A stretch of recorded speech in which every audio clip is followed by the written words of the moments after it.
among the stars, it is better not to be quite so cocky.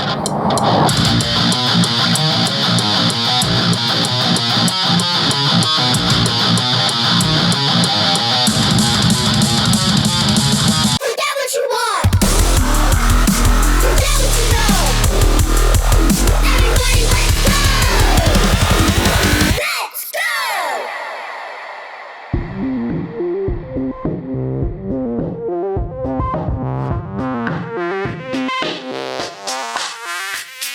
So I knew that I needed to sample in new content because I'm not going to, in 2016, spend my time going through movies and snipping sounds like it was kind of customary for all bands of the genre, the industrial genre back in the 80s and 90s that I was part of to do.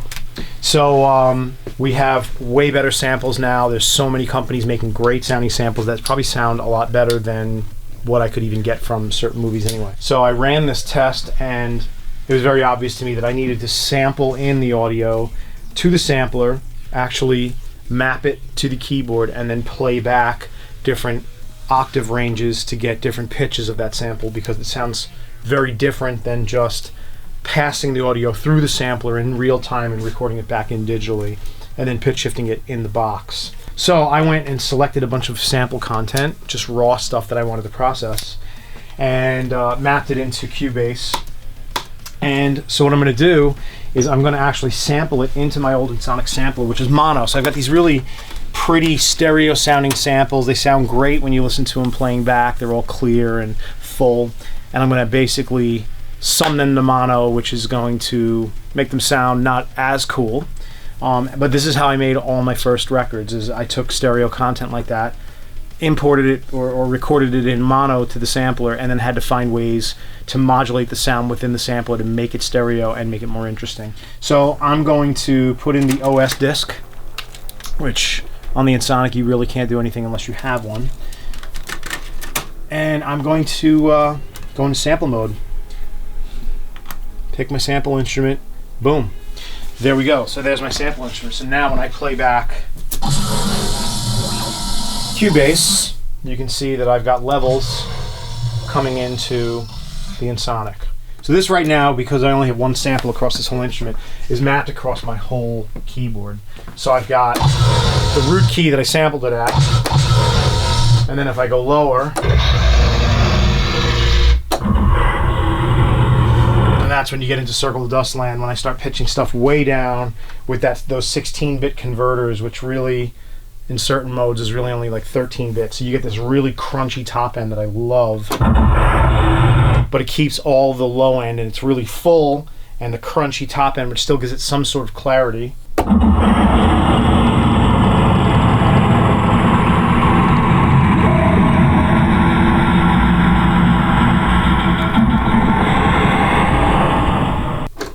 And I start running that through effects or something else in here.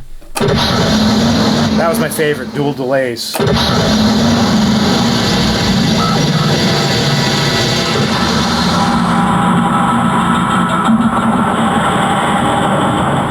if you heard any of my early albums, the Circle of Dust stuff, that's exactly what you were hearing, was me sampling stuff in like that, putting on something like a reverb or a delay right in the Ensoniq. I didn't even really have much outboard gear, so almost all my effects, if I had any going on the programming, were coming directly out of the sampler.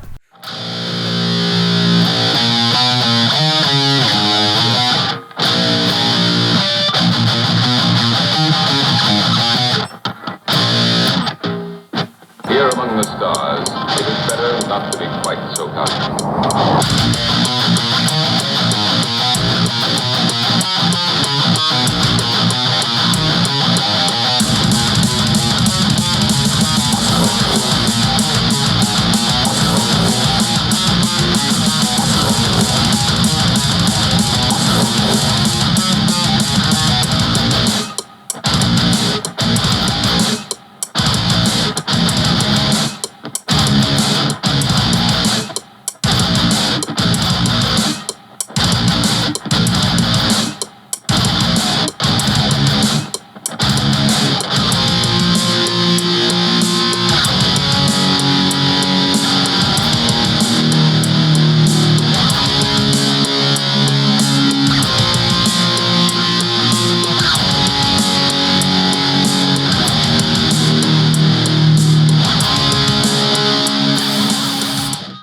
So I know that running things through hardware is very different than processing in the box.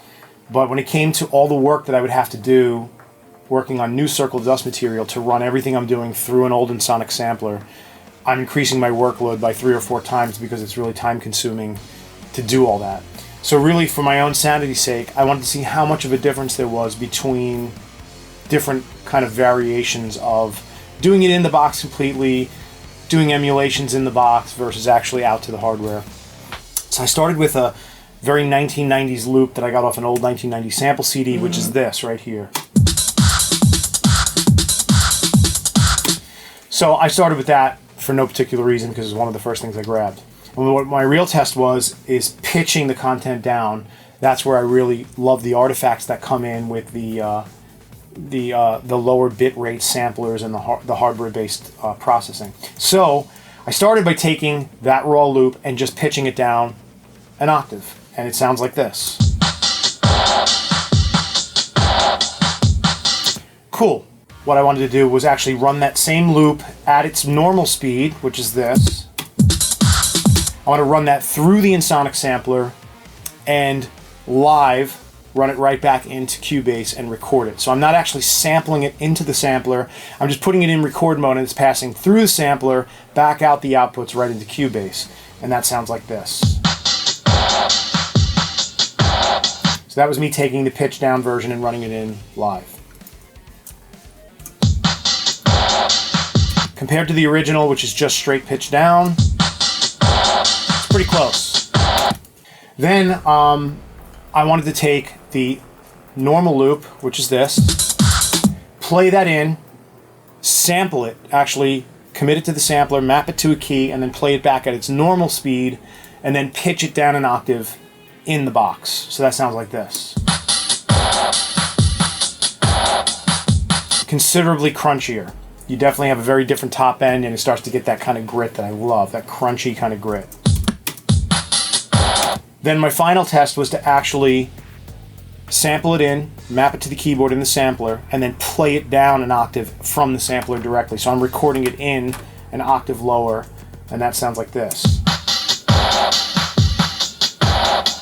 So that sounds a little bit different than the previous version, which is the sampled in at normal speed and then pitched down an octave in the box here, versus played down an octave on the sampler. That version is a little bit darker and a little bit crunchier, and out of the 4 options I just played, the best sounding to me. I knew that was going to be a lot more work, but I had to do it. So I went through the process now of collecting modern samples from sample libraries and things I've made and all things I've kind of stacked together, created sounds that I just kind of hoped would work, run some effects on them just to see what would happen, and then record them all into the sampler, map them on the keyboard, and play different pitches and record them back into the box so that I can then cut them up, map them to Kontakt, and then be able to play them back and manipulate them further. So a lot of work, but for a great reward.